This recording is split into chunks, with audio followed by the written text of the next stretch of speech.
یہی پریشان سے لوگ ساتھی، کوئی نیا رنگ بخش اس کو، کوئی نئی روح پھونک اس میں، کوئی نیا رنگ بخش اس کو، کوئی نئی روح پھونک اس میں، گریز کرنے لگیں گے ورنہ حدیث یزداں سے لوگ ساتھی۔ انتہائی قابل احترام مجلس میں موجود میرے بزرگوں اور عزیز نوجوان دوستوں، سب سے پہلے میں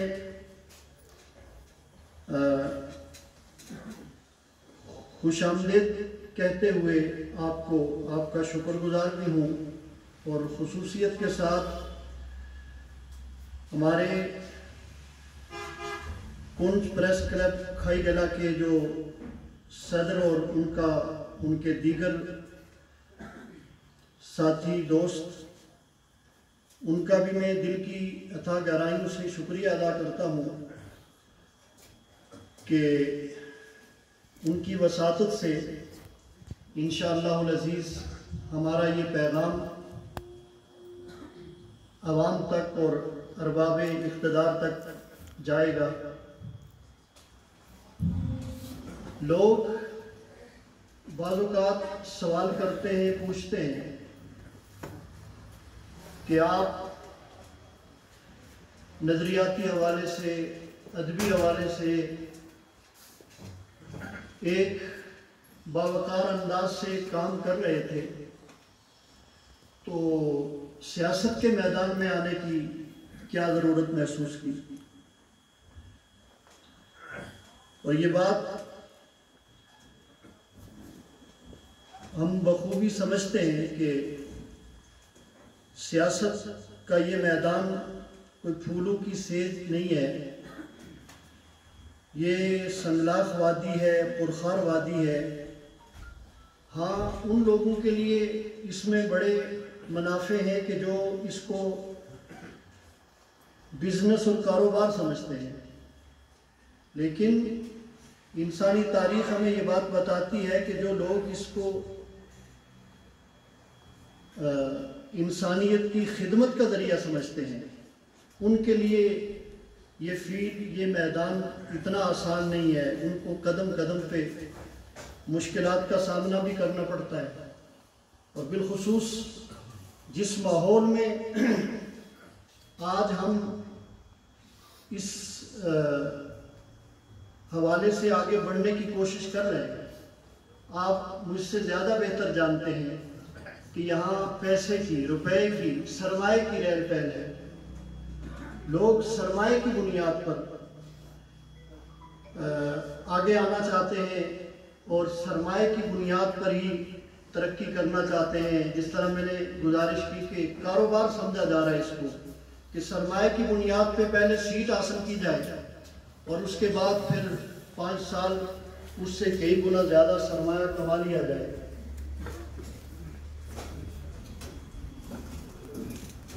میں گزارش کروں کہ آج سے 73 سال پہلے، تقریباً پون صدی پہلے، جب اس بر صغیر پر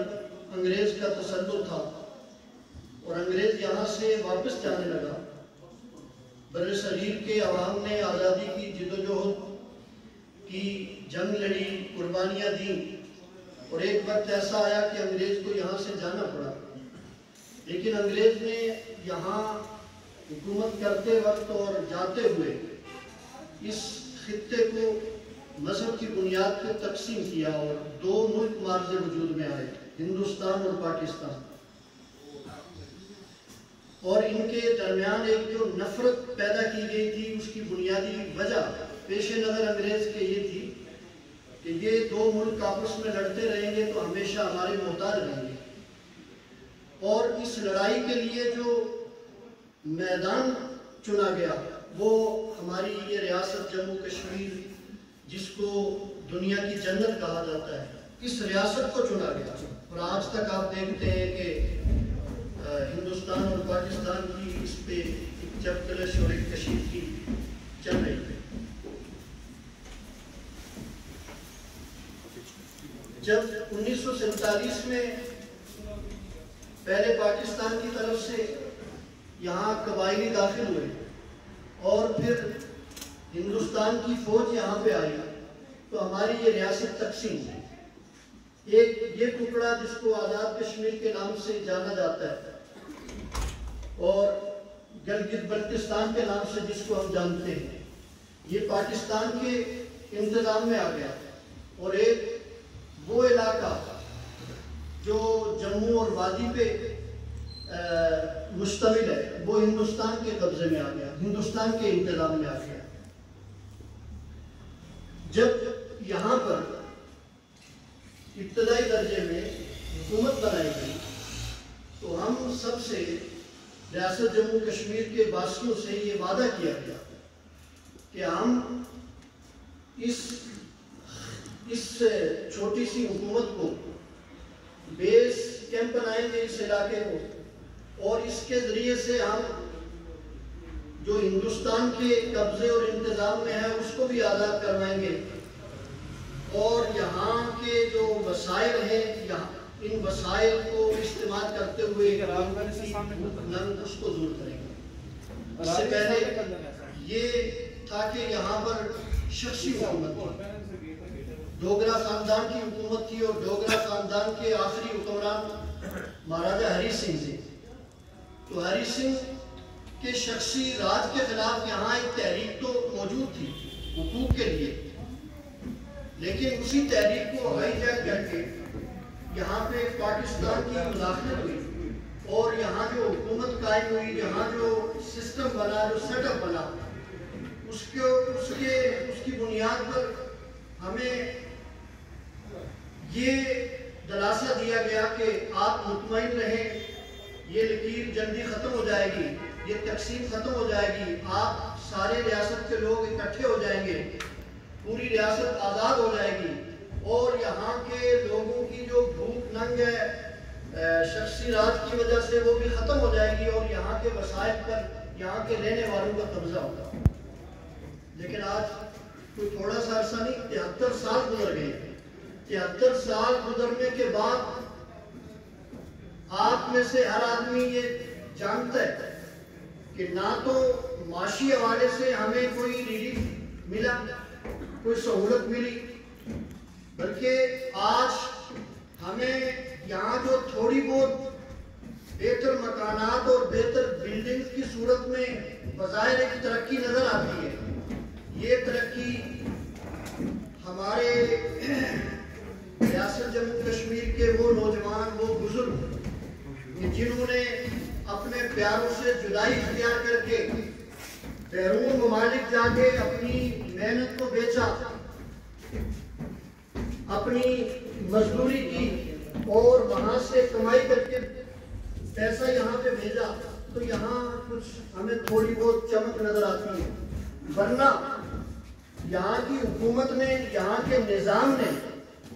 آپ کو کوئی ایسی سہولت نہیں دی کہ جس کی بنیاد پر آپ جو ہے وہ ترقی کا کوئی ایک زینہ بھی چڑھ سکے ہوں. بلکہ اگر یہ کہا جائے تو بے جان ہوگا کہ ہم آج سے 60-70 سال پہلے ہمارے بزرگ, ہمارے بڑے جو یہاں کی چھوٹی موٹی زراعت تھی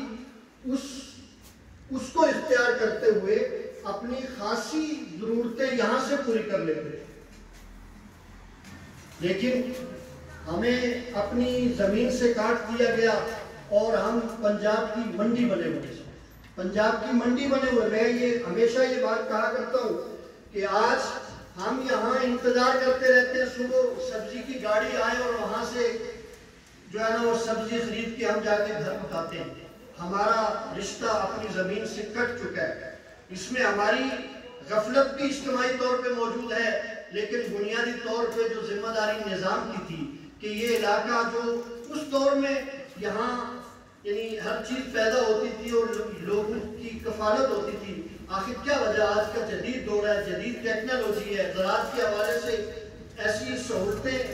وجود میں آ گئی ہیں کہ ان کو اختیار کرتے ہوئے تو یہاں پہ یعنی اناج کے انبار اور ڈھیر لگ سکتے ہیں, لیکن یہ پوری منصوبہ بندی کے تحت ہمیں اس سے دور رکھا گیا. اور باہر سے جو آپ کا ہمارا نوجوان ہمارا بزرگ محنت کر کے سرمایہ بھیجتا ہے، اس کے زمرے میں اس کے ذریعے سے پاکستان اس وقت بھی سالانہ 36 ارب روپے وہ زر مبادلہ کی صورت میں کما رہے ہیں۔ آپ کی یہاں پہ جو بجلی پیدا ہو رہی ہے اور یہ جو نئے پروجیکٹ لگے ہوئے ان کی تکمیل کے بعد یہاں پہ تقریباً 5000 میگا واٹ بجلی پیدا ہوگی، اور جس کی آمدن کتنی بنتی ہے 23 کھرب سالانہ، اور آپ کا بجٹ 1 کھرب ہے، لگ بھگ 1 کھرب کے ہے۔ اور پھر جب حقوق کی بات کی جاتی ہے، آزادی کی بات کی جاتی ہے، تو تانا یہ ملتا ہے کہ آپ کھاتے کس کا ہے؟ پاکستان کا کھاتے ہیں، اور یہاں سے یعنی یہاں سے کیا پیدا ہوتا ہے؟ میں نے اس پہ آپ کے سامنے بات رکھی۔ تو یہاں کی زراعت کو برباد کر دیا گیا، یہاں پہ جو ہے وہ ٹوریزم جو ایک قدرتی خدا کی طرف سے اس دھرتی کو جو حسن ملا ہے، اور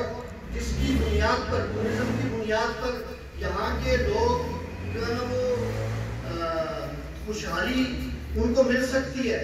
اور وہ خوشحال زندگی گزار سکتے ہیں، لیکن اس حوالے سے بھی ہمارے نظام نے، ہماری حکومتوں نے کوئی منصوبہ بندی نہیں کی، کوئی انتظام نہیں کیا۔ اور اسی طرح یعنی یہاں پہ جو جنگلات کی صورت میں ایک دولت موجود ہے، یہاں پہ جو معدنیات کی صورت میں ایک دولت موجود ہے جو قدرت نے ہمیں عنایت کی ہے، اس کو بھی لوٹا جا رہا ہے، اس کو بھی یہاں سے جو ہے نا وہ چوری کر کے لے جایا جا رہا ہے، لیکن اس کا کوئی ریٹرن آپ کو نہیں مل رہا ہے۔ آپ اور آج مہنگائی آسمان سے باتیں کر رہی ہے، ہر آدمی پریشان ہے، اور اس مہنگائی کے اس طوفان میں عام آدمی کے لیے جینا مشکل ہو گیا۔ تعلیم اتنی مہنگی کر دی گئی ہے، تعلیم اتنی مہنگی کر دی گئی ہے کہ عام آدمی جس کے وسائل بہت زیادہ نہ ہوں وہ اپنے بچوں کو تعلیم نہیں دے سکتا۔ علاج کے حوالے سے اگر آپ دیکھیں تو یہ جو پوری یہ جو پٹی ہماری جس کے 3 ڈویژن بنا دیے گئے، کسی ایک ڈویژن میں نہ راولہ کوٹ میں، نہ مظفر آباد میں، نہ میرپور میں کوئی ایک ایسا ہاسپٹل موجود ہے کہ جہاں پہ آپ کی بڑی بڑی جو بیماریاں ہیں ان کا علاج ہو سکے۔ تھوڑی بہت چیکنگ کے بعد، چیک اپ کے بعد آپ کو ریفر کر دیا جاتا ہے، آپ پنڈی جائیں، اسلام آباد جائیں۔ آپ جاتے ہیں پنڈی، اسلام آباد، ہم بھی جاتے ہیں میرے محترم دوستو۔ وہاں کی جو کلینکس ہیں، وہاں کے پرائیویٹ اور سرکاری جو اسپتال ہیں، وہ ہمارے ریاست کے لوگوں کی وجہ سے چل رہے ہیں۔ 70 سے 80% لوگ